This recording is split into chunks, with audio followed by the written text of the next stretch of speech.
All right, everybody, how you doing today? Welcome back to Jim Bob's Garden. So today we're going to do another planting day. It is January the 7th, the day after all the fun went down at the Capitol building, which I got to say, man, that was an embarrassment. I've never seen nothing like it before in my life, and I hope to God I never do. And we'll leave that at that because I don't want to get all political on you. But anyway, enough about politics. So today what we're going to do is we're going to do some planting. Now, I know it's a lot earlier than normal. I know that, this may not be the best time to plant, but I'm going to go ahead and do it because, one, I got some extra seed, and two, I just kind of want to see. Today I'm going to plant Bok Choi. Now, if you look over here and see this kind of beat up looking plant, you can kind of tell it's been chewed down and eaten up, and that's why I got this cage to put around it. But that was Bok Choi. Now, before my ducks got to it, it was a pretty looking plant, and it had some nice leaves on it. It was doing really good, and I really kind of thought that it would have died with the freeze, but it did not. So the things I'm planting today are things that I think will survive a frost, with the exception of a couple of them. Like, I'm not sure about the basil, but if I get them to grow and it doesn't freeze immediately, I'm going to take some of them out and put them in pots in my greenhouse, and then we'll go from there. We love the basil. Make a lot of the pesto. Really, really good stuff. So, once again, all we're going to do is just kind of scratch out a line. Now, this is for Bok Choi, and I don't have a guide on it because basically I bought a plant and then harvested the seeds. So I don't know how deep to plant it, but the rule of thumb is about 3 times as deep as the seed is big. All right, now my Bok Choi seeds are probably slightly smaller than radish seeds, slightly bigger than carrot seeds, so I'm figuring about 1/2 inch, thereabouts. As they say, carrot seeds are 1/4 inch and radishes are about 1/2 inch. So we're going to go with that. And like I said, these seeds are seeds that I harvested off of my plants last year. And what I did is I bought one plant. Well, actually, I think I bought 2 or 3. But at any rate, so I planted them. They immediately bolted. So that gave me the opportunity to collect the seeds. So we're going to try it out. And we're just going to sprinkle them liberally along here. I have plenty, so I don't have to worry about it if they don't make it up. I also did put some of these in pots, like I said, and put them in the greenhouse. I think I got 6 of them there. Now, a lot of people like to grow this for various Asian stir fries and so on. But kind of like cabbage leaves, we like the leaves. Not so much on the cabbage head, though you can do cabbage coleslaw and such. I don't cook cabbage. I don't make sauerkraut. I was never really into sauerkraut when I was a kid. I mean, it's okay. I know some people like it on hot dogs and such, which I think is just weird. But I do like the leaves in a green salad. Add a little flavor to it. But I'm kind of the same way when it comes to cauliflower. I don't like cauliflower cooked.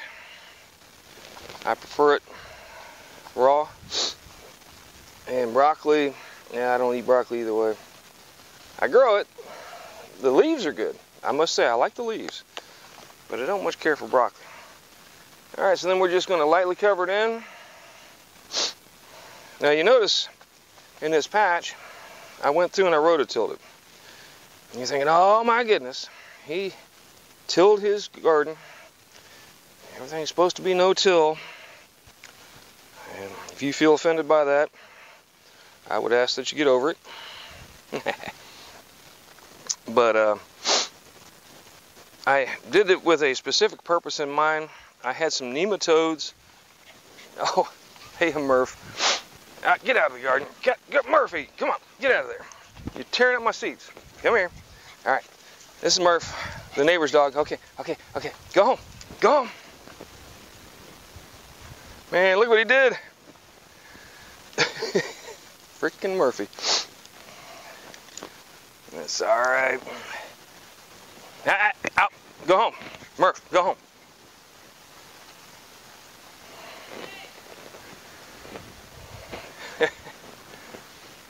He just loves to come over and say, hey, but it's all right.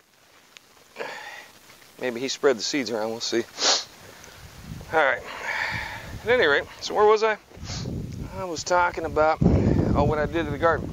Murphy, go home, get out. Go on. Murphy, go home. You gotta love dogs. So I had some nematodes, and I read online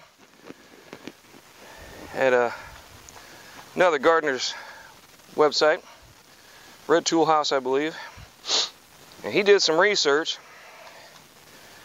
and said that one of the things that'll cure nematodes or help kill them off, because what nematodes are, they're essentially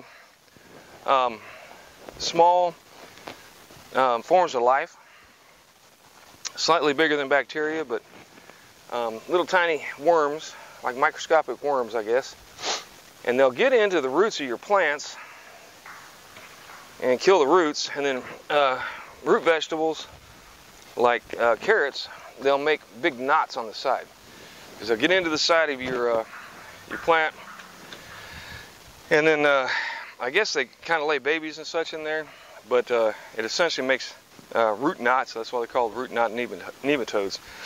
A couple other ways you can kill them off. There are beneficial nematodes that are supposed to kill them off, but when I tried, I have a bunch of mustard growing, and so I took a whole bunch of mustard leaves, put them down here, and I ground them up with my weed whacker, and then I rototilled them in. And the idea being, one, it's not going to do me any harm because I'll have some organic matter in the soil, and two, hopefully, as these rot down, they say give it 2 to 3 weeks to rot down, but as they rot down over the next month or so, that should help to drive away or kill off some of the bad nematodes. Now, I don't know what it'll do to the other life in the soil, but the nematodes will kill your tomatoes. I mean, quicker than I'll get out. That's one of the biggest problems with growing tomatoes here in North Florida, is the nematode issues, because they get in there and they'll basically kill the roots, and the plants will all die back and they won't produce. All right, so anyway, that's what I got going on today.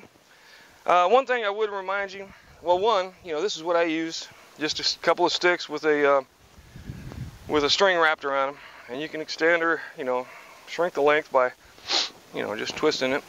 It's been real handy. Nice little tool to have around. And then two, don't forget to label what you got, so that you come back and you know where you planted what, and you know what's growing up, so you don't decide to accidentally on purpose pull out the things that you planted.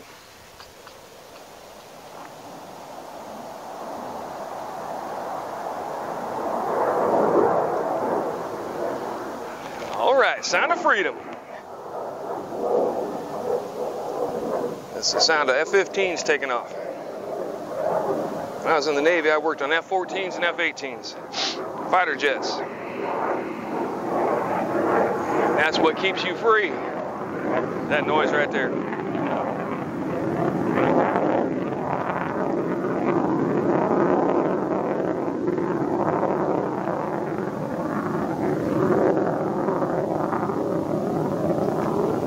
Alright, so you can see here what I got. I got bok choy there in a line. I planted some sweet basil here. I've got parsley there, and I got carrots there. Now, with the exception of the bok choy seeds, all of these seeds are old seeds that I'm trying to get rid of. So if they grow up and do well, bonus. If they don't, well, at least I got them out of my seed containers, and I no longer have to worry about getting rid of them. All right. So once again, thanks for stopping by. Like, subscribe. Please give me a like if you like it. That'll help me actually, increase my viewership. Helps out with the algorithm. But give me a like and subscribe if you want to, and grow something.